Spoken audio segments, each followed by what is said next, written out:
Hello, everybody. My name is Efe. I'm a strategist at Solutions 8. And here is, I'm like, Usama. I'm also a yeah. strategist at Solutions 8. Took you a while. Like, what did happen? Did you forget my name or something? No, I just passed the ball to you. Like, I don't know, like, Casman, John do it all the time. They I just was like, finishes okay, off is it their gonna? sentences. And I thought maybe we had that. But since Oh it is yeah, our first time, it's like let's just an go with it. over internet connection bond, two Yeah. thousand miles apart. Um, I love it. What so are this we is the new this? content.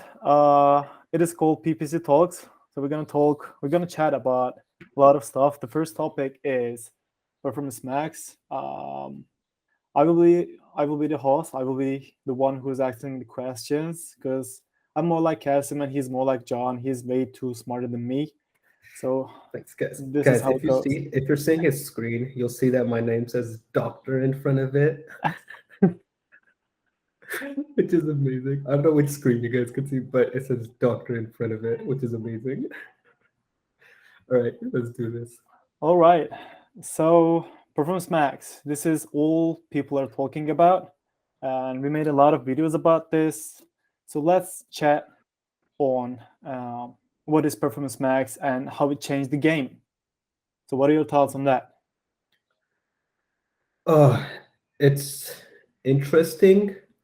It's like this huge opportunity for businesses to take every platform Google has out there and launch their brand, build brand awareness, get sales, get conversions, and just scale like crazy amounts. When we're looking at Performance Max, you're practically on every Google channel from YouTube, Gmail, display, discovery, shopping, and search. And you're basically all over the place. That's my best way to explain Performance Max. Yeah. You're everywhere on Google. From anything that has to do with Google, you'll show up there if you set it up properly. And it's Yeah. brilliant because once you start a PMax campaign, you don't have to worry about setting up any other campaign at all. You just set it up, you let Google do its thing, and almost every time it just takes off. You're building Yeah. brand awareness, you're giving people the right ads at the right time, and it's just amazing. That's all I have to Aside say. from supplementary campaigns, of course, sometimes it needs a little guidance. Sometimes it starts a little wild. Yeah, but sometimes it takes time. Sometimes these campaigns start immediately. We've had accounts that just start going crazy. We had an account where we scaled from 12 grand a month to 40 grand a month in a month, in literally a month span. So we pretty much almost 3x their budget, well, more than 3x their budgets in a month. And then we've had accounts that were completely dead accounts that were dying that just completely turned around. We had a client that was spending about $300 a day, but their account was just going downhill. We had tried everything: standard shopping, smart search, YouTube, discovery, display, anything we could think of, like any possible strategy out there. We tried it. It didn't work. Launched PMax. It's running at a 3x at $1,000 a day right now, which is Yeah. ridiculous.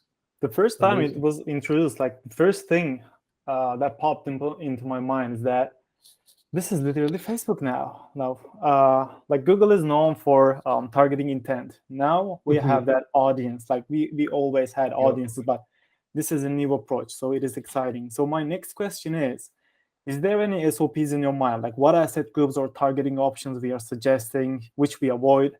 What works better? So let's talk about that, the asset groups. So the build out itself, the build out can vary from brand to brand.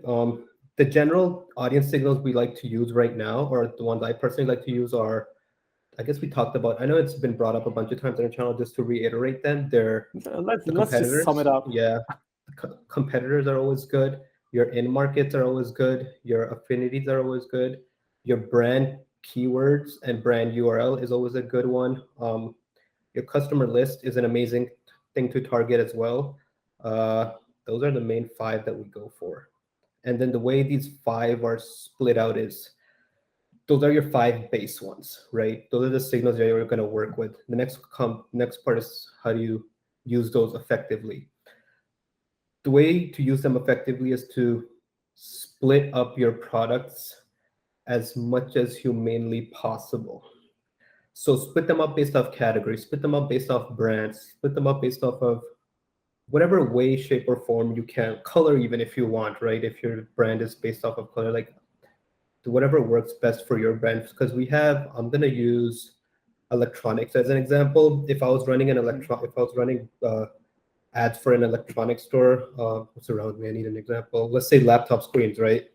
Mhm. And a client came to me and is like, we're selling laptops. We have Dell laptops, we have HP laptops, we have, give me another brands, Lenovo laptops. Those are the three brands we carry, right? The way I would set up that PMax campaign would be that I would split up all my Lenovo laptops into a single asset group, right? And that Mhm. Lenovo laptop asset group would have five of those signals, but each signal would be separate. So you'd have a Lenovo Lenovo keywords, laptop. Lenovo all combined, Lenovo all Yeah. converters, Lenovo visitor. Like, um, I would like So to add, you like, yeah, So you'd essentially created 15 asset groups out of three different categories, right? And the thought process behind that is that because you're splitting it up, you're targeting 15 different audiences with that, right? So your mhm, chances of resonating with an audience significantly increases compared to if you were only targeting three different audiences. And once you resonate with an audience, once Google knows who your audience, it just goes down that rabbit hole of, oh, it's found the perfect customer and now it knows who to target. So that's why at the very start, you got to be very careful with how you set it up and who you target, if that makes sense. yeah. So to sum it up, it is basically like your usual targeting options, like keywords, all Hmm. converters, site visitors. It depends, like category visitors, all visitors. It's depends on the industry and the Hmm. client. So in market, all combined, and those asset groups times the categories you define, whether Pretty the much. secondary brands or your usual categories. Yeah. We've had build outs that are like 80, 90 asset groups just because we Yeah, were able to and you can hyper just go segment. wild with search intent. Like you can, let's say you're selling pens. You can include keywords specifically for pants, then you can have another asset groups that are target Hmm. people who search for pants for new married couples, like people who are about to marry, so they Hmm. have to purchase those stuff because they're building a new house. So you can Yeah. create an asset group targeting those people only using search keywords. So you have to Hmm. be more creative when it comes to search intent keywords. And I see that search intent is working better than buy intent. It is. It is. I like actually split up when I create keyword signals. I split them up to like I'll create an asset group that's for search intent and then a one for that's purchase intent. So that basically split it up into two. I don't combine the two. I just split it up. Ideally, each signal you can think of, you want to separate it out into one. You want to let it be tested individually, is what I'm saying. Okay.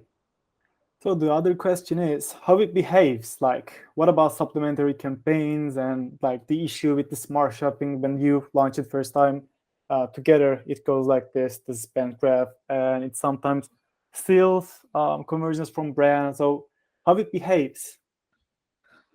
When you launch your PMax, you don't really want to shut off all your campaigns right away. Eventually, they're going to start dying out. Your smart shopping or shopping campaigns usually are the first to die down. And as soon as they stop spending, turn them off. Then it's usually your search stuff, especially if it's like inbound campaigns or exact match stuff. Not exact match, sorry, phrase or broad match. Those are the ones that start dying down. Once those start dying down, then just get rid of those as well. Basically, keep your campaigns running. Don't just launch PMax alone and then turn everything off as soon as you launch it. Let them run, let them die down, and then turn them off. So wait for it because Google's just stealing data from them at that point. Mhm. In terms of Can you I'm go sorry, ahead. can you give the example? Like you came up with this idea, like the supplementary DSA, you see an opportunity there, like with the Yeah, engagements and views. one of the favorite campaigns I like to run with my PMax as a supplementary campaign is the DSA itself. And I usually launch it a little later now once the PMax starts getting some momentum. If it's already not launched, if it's already running, I leave it running. But if it's not, I wait a little bit to launch it.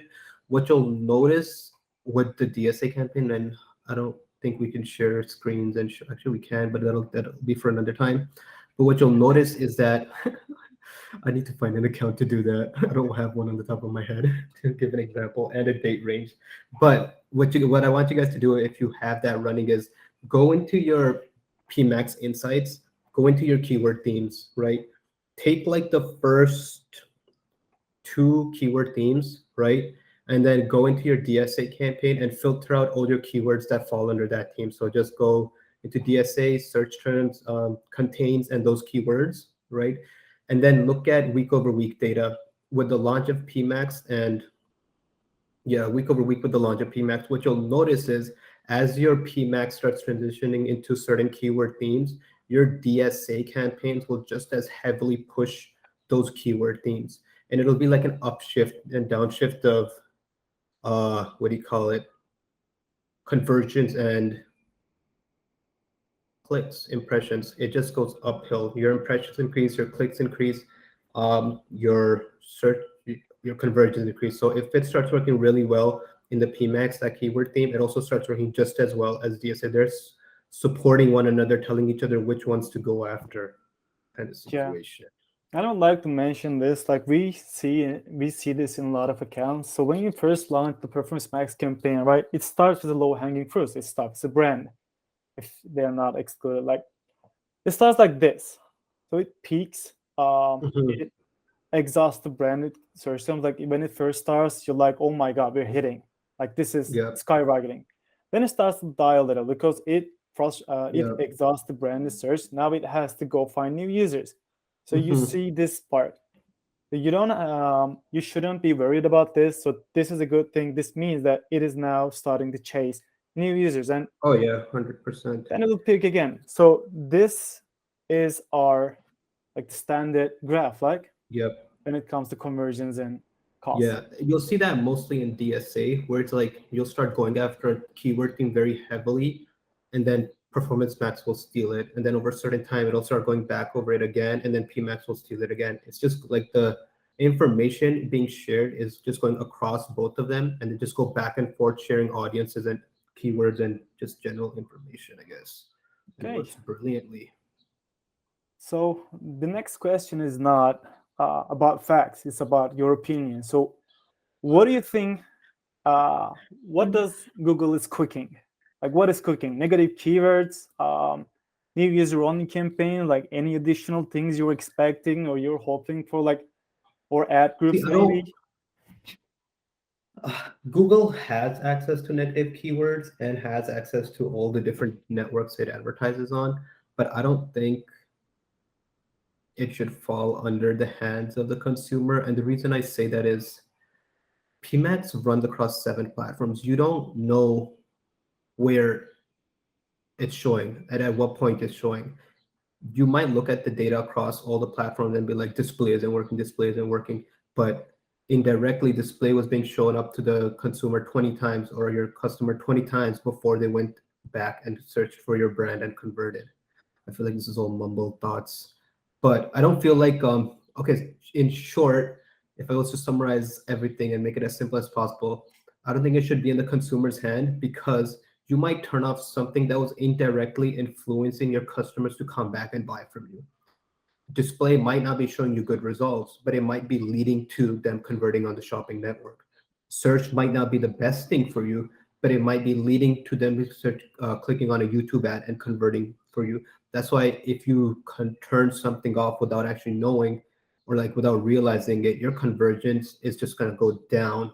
And a lot of people honestly don't know how to read that data. They don't know how to tell, right? And they're just going to screw their campaigns. And the easiest way to avoid that is to just not give people Hide access that to it. data. Yeah, exactly. Yeah, hide Like that people data. focus on the last clicks. Like search is good, shopping Yeah. is good, but nobody cares about YouTube and display anymore. But I read this somewhere. I think it was HubSpot. Like it was people took like 7 touch points before they purchased something from you. That was years ago. Now they're saying it is like 35. I think if I remember correctly, it is 35 now. So 35 display is touch that part. points. Like if you want to Yeah. convert something with, let's say, top of the funnel keywords, like if you're selling crop tops and people are selling like best crop tops, like Mhm. your display and YouTube are increasing your click-through rate for that. So people now recognize you, and if they see your brand, they're more likely to engage with that search campaign. So yeah. And my last question is this.